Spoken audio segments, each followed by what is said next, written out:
Yeah, we're... Is it the seventh month? No, it's the 8th month. But, 8th month, but we're going to talk about the 7th step. Yeah. Because I'm an alcoholic, and I do what I want. We thought it was best to talk about the 7th step. It's been popping up lately, and it's a good one. It's one of the best, along with the first and the second, third, fourth. Yeah. They're all good. They're all great. They're all good. They're all important that you work every one of them all the time. Because if you're not, you're not really working the program. You're supposed to do it in all of our steps every day. What does it say? What's the... Practice these principles in all our affairs. Exactly. Practice these principles in all our affairs. Yeah. So we're talking about what got us to the 7th step was, I guess everybody knows about powerlessness and giving our will and our life to the care of God as we understood Him, a loving and caring God. Step 3. And then we look at our inventory, personal inventory, and see how we're wrong, so we can identify that and tell our sponsor and tell God and tell ourselves and ask for everybody and ask for God to possibly remove it. And then we apologize to a bunch of people and well, that comes later. That comes later. So we're at step 7. 7. Where we humbly ask Him to remove our shortcomings. And I've realized, or I've learned, I guess that would be a better term, learned. It's when you humbly ask your higher power as you understand Him to remove your shortcomings. Yeah, sure, prayer comes into that because you're praying, please remove my shortcomings, i.e. my character defects. But it's been my experience that that's simply not enough. Definitely part of it, definitely necessary, but it's not enough, because what will happen is that my higher power will give me the opportunities to do my part of the work to remove my shortcomings. So for me, anger is a big one. And anger is simply a reaction to fear. And so if I'm feeling angry, I'll definitely initially turn to prayer. That'll be my first step, if you will, no pun intended. And I'll ask God, please remove this anger from me. But the situation is still going to be there. So I have to do my part in order to move past that character defect. And my part is acting better than I feel, to bring back a little bit of the last episode. So if I'm angry at a situation, right now financial insecurity is a big one for me.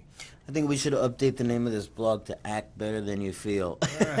Might be good. So financial insecurity is a big one for me. Me too. But it's not, my sponsor would tell me, and I wanted to throw something at him, it's not the actual financial insecurity that's my problem. It's the fear of the financial insecurity. So then there's that fear. Well, what is it if it's a fear of the guy calling you on the phone or the lady calling you on the phone or the computer? What is that? That's a fear of that. Well, it's the fear that I'm talking about, because obviously I can only speak for myself. The fear that I'm talking about is, well, I don't have the financial means at this moment to meet this obligation. Financial means to meet any obligation. Right. Or I don't have enough money to eat 3 meals. Maybe I can only eat 1 or 2. And all of that brings about a fear of, I've learned to go to the grocery store too and make meals for the week. That saves money, but that's just aside there. And it's, I'm not going to be able to do this. I'm not going to be able to do that. I'm going to go hungry, or my car is going to get repoed, or my insurance is going to get canceled. Has it happened yet? It hasn't happened, because here's the thing. Excuse me. Here's the thing. I get the opportunity to walk through that fear. And you say, well, how do I walk through the fear? Well, number one, I ask God for guidance and knowledge of His will for me. And if I don't know what that is, what would God want me to do? Right. And if I don't know what that is exactly to the minute detail in the moment, what I do is the next right thing. Pray? So, pray, what? I will do the next right thing, whatever that means in that moment. That's a moment-to-moment thing. Well, I'm driving, and I know that I gotta do God's will when I'm driving, and that's a hard one for me. So, what's the next right thing when I'm driving behind someone who's going 25 and a 30? Well, the next right thing is not to get angry at Oof, that person, that's because you have to accept the fact that you're powerless over people, places, and things. So I you can have go around them. I have the power to go around them on the grass. Well, that doesn't solve anything. You know, I mean, it's like taking a drink. All that does is solve the immediate situation, which is to get past that person. But now you're committing an illegal act, if we're talking about that, by getting on the grass. And never mind the fact Forgot about that. that much like drinking, you could hurt somebody. Forgot about that too. All you're thinking about is your own selfishness, and I got to get past this person. I. Well, it's more important that I get around, and they're going below the speed limit. It's all about me in my head, and I just want to go on the grass. But then there's that opportunity to do your part to remove your shortcomings. Bad news right there. Bad news when I get in that headspace. I could hit a duck. I can hit a child. It's tough, but it's a tough place for me to be. You're right. And nobody's saying don't go around, but like anything else, it's not what you say but how you say it. Okay, go around, but go around legally. Don't cut somebody else off to go around, and don't go around and speeding. Go around normally. Man, I got a millisecond that I go around in my head, and I want to go through this guy. If I said, hold on 1 second, maybe this guy's looking for his grandmother's house, maybe he's trying to find a new house to buy, or maybe he's looking for avocados falling on the, whatever it is. I got to remember that 5 seconds is not going to cost my life, and that's what I got to remember. Well, and it does cost my life, though, when I hit somebody, or I hit something, or I go around, or I take a drink. It's not only that. When I used to pray for patience, it was basically, God, give me patience, but give it to me now. Pray for patience. That's not patience. So again, we go back to humbly ask him to remove our shortcomings. Well, how do you know that the lesson is not just that? Now you just got to wait and exercise some patience and not be angry about it. How do you know that's not the lesson? There's God giving you an opportunity to work on your patience. So work on your patience. That's a big one for me. When you get an opportunity to switch lanes and go around legally, not at a high rate of speed, and we're just talking, obviously this could apply to anything, you get the opportunity. It's the stuff I don't think about where what you're saying is 100% true. Well, that's why we got to think. I mean, and not think, if you're thinking too much, there's a problem too. Not think about, well, why is this and why is that? And now, I'm going to be 5 seconds too late, and now let me cut this other guy off. That's the wrong thinking. Well, when you say it's illegal to drive around someone on the grass, I'm not thinking about that in the middle of stuff. And that's something I do need to think about. Say, hey, first of all, this is illegal. This is dangerous. That doesn't even go through my head. Well, and the reason you're not thinking about that is because you're in self-centered fear. Mm-hmm. So this is a selfish disease based in my mind. Yeah. So we go back to it once again. Humbly ask him to remove our shortcomings. Cool. God, please help me get out of my head and help me be other-centered and help me think about those ducks. Help me think about the people that are driving around. Help me think about the grass that's not mine to drive on. Well, and there it is. He's giving you the opportunity to do your part to remove your shortcomings. So if traffic and people are an issue for you, guess what's going to happen? He's going to give you the slowest drivers on the planet to go in front of you, and you're going to, he will. And time again, you're going to keep getting those lessons until you learn the lesson. Right. So, and it's not to say that after you learn the lesson that it's not going to continue to happen. It more than likely will. But what you'll have now is the tools, the understanding of, okay, what is the right thing to do here? The right thing is to do here is to not honk this person, not tailgate, not flash my lights. The right thing is to wait my turn. When I can switch lanes, I'll switch lanes, and I'll keep going about my day, and it'll be fine. And to not end my whole life because I had to make a millisecond decision about going around this person at the wrong time. Or maybe they were letting a person pass in front of them which is why they did not go around. These are the things I don't think about, and these are the things that are there. But you don't have to necessarily think about all that. What you got to think about, or you don't have to, but what it's been suggested to me that I think about is simply what is the next right thing to do. Okay, I'm pissed off because this person is driving too slow. Keep it easy.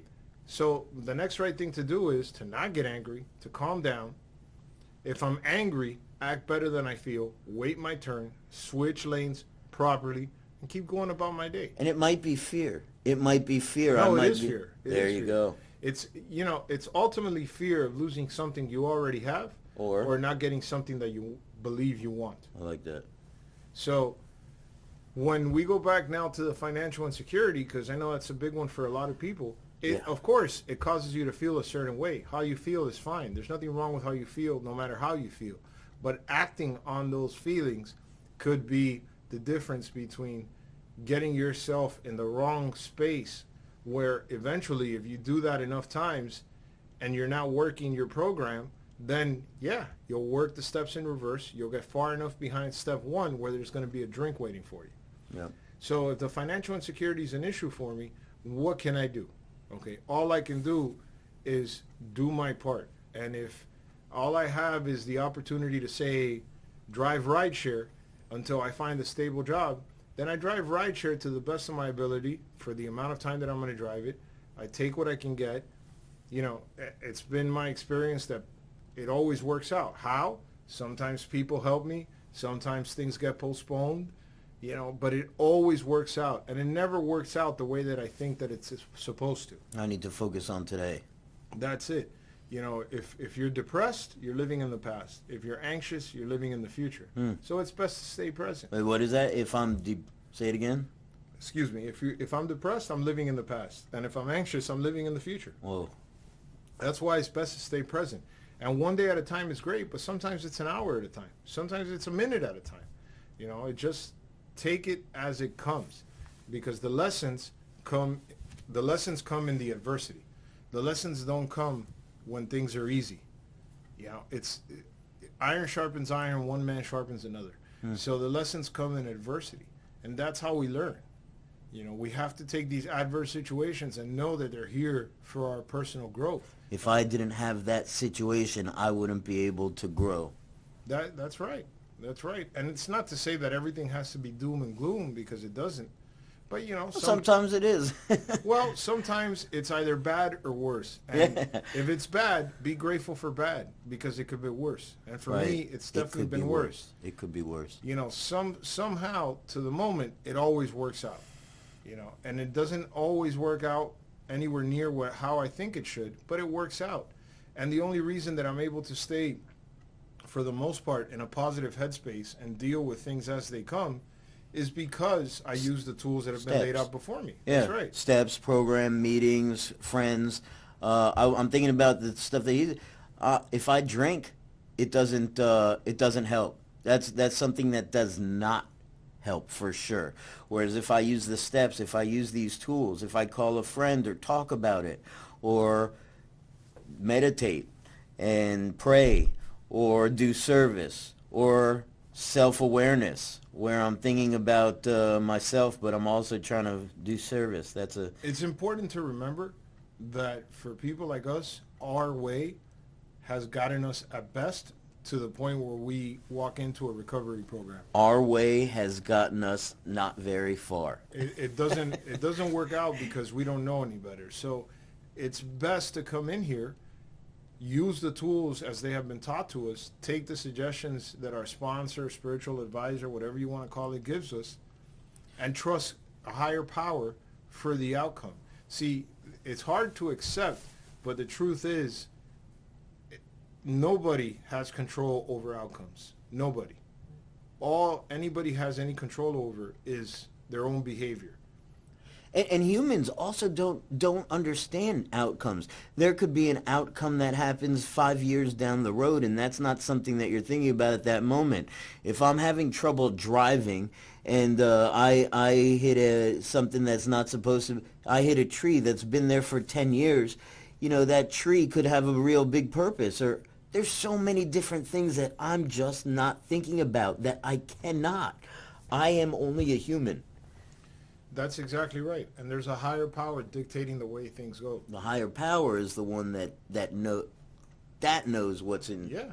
And I know what some people may be thinking. Well, yeah, there's definitely things I can do or say to effectuate the outcome that I want. Yeah, that's called manipulation. Correct. Yeah. Do you really want to live your life manipulating people, places, and things? And you can't really manipulate something that's not going to be. I feel that when I'm following God's will, things go easy. When I'm trying to fight God's will and be what's that with disposition? What's that word? When I'm Selfish? No, when I'm trying to make changes and be a revolutionary and change things, it's very difficult. If I'm just going with the flow, it's pretty easy. Luckily, I'm in a world where I'm not in a communist country and I can just kind of go with the flow. So I have a lot to be grateful for, that I'm not in a communist country, that I can just go with the flow and not worry about the political ramifications of my sobriety. There's a lot of people who have to worry about that, political ramifications when they're... Well, listen, no matter how tough things are... Imagine getting sober in one of these countries where there's a war going on. Well, we don't necessarily have to because we're here. Wow. So, that's heavy. If I don't find no matter how challenging things are, if I don't find something or quite a few things to be grateful for on a daily basis, the fault lies only within myself. There's always something to be grateful for. So to go back to it and sum it up, if we're humbly asking him to remove our shortcomings, that's fine. Pray, ask God to remove these feelings of anger, despair, resentment, no problem.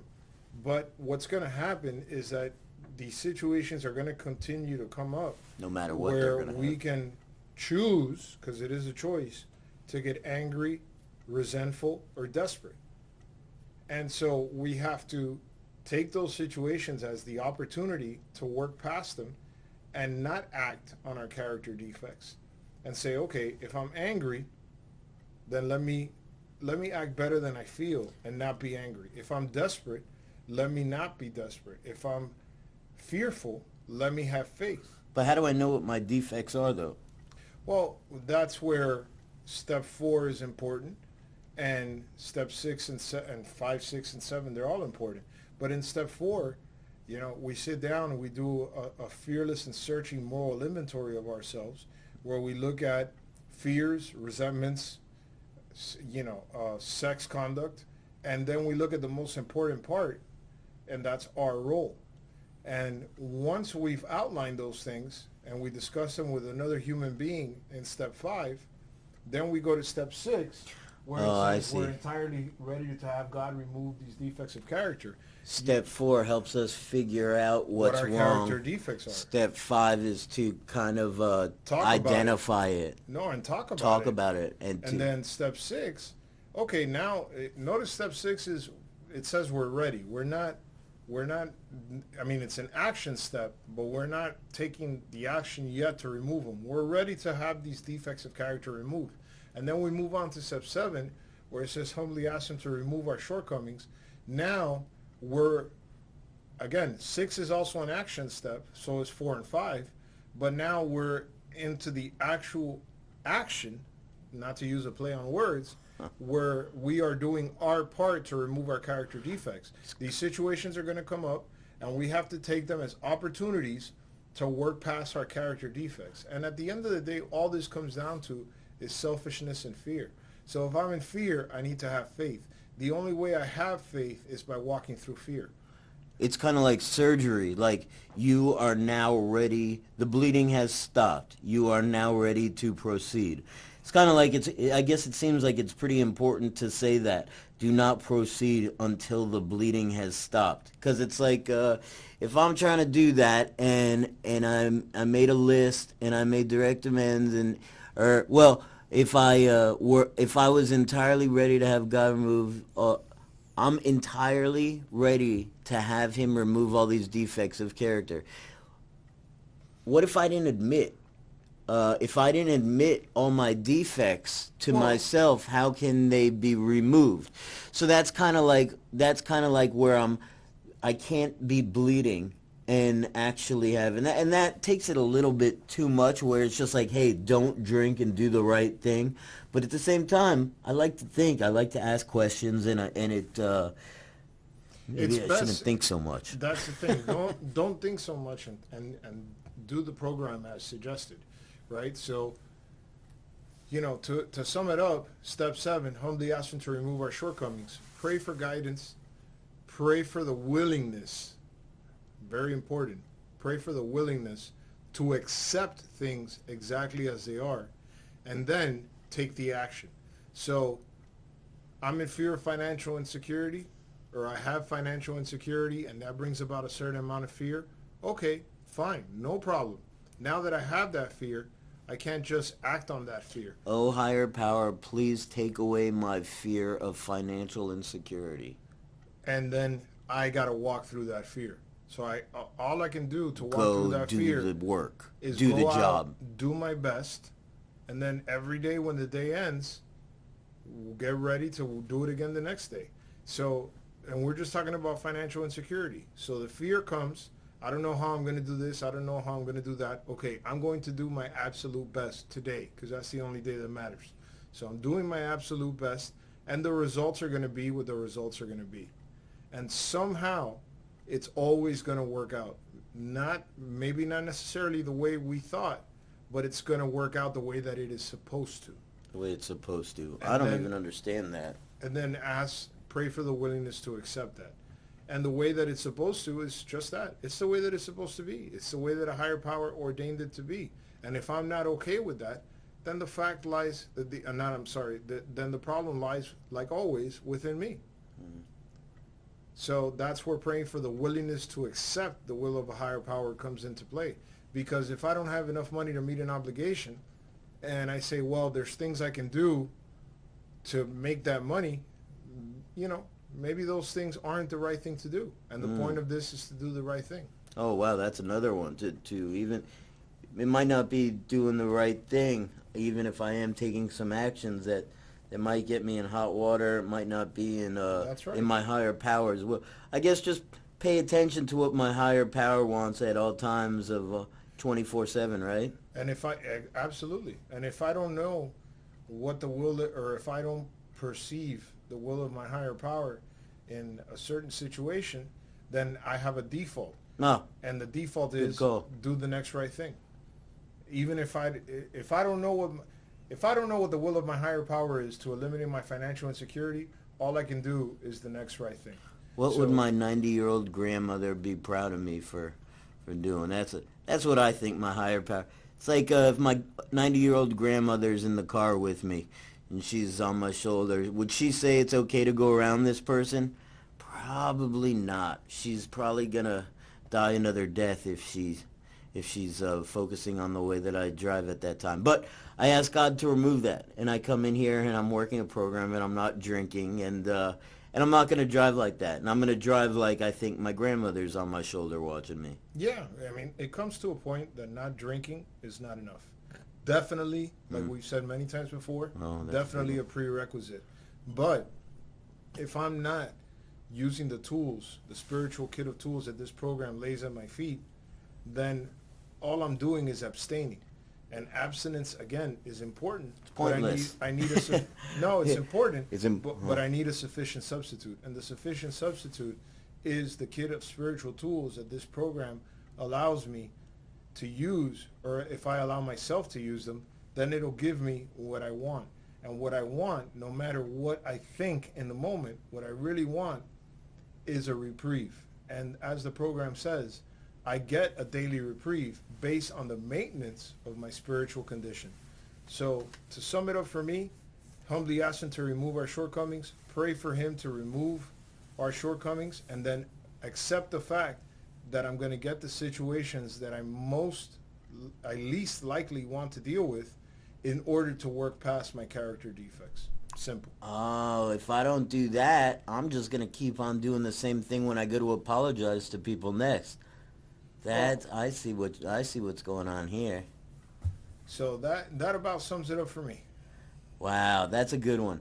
I think that sums it up for our show this week. It's pretty good. It's work the steps, don't drink, try to do what God wants us to do, and if we don't know, do the next best thing. So The next right thing. next right thing. And that's what would God want me to do. But thanks for tuning in. I Thanks guess a lot, we'll folks. cut it off a little early. Have a good one. Have a good one. Call your grandmother.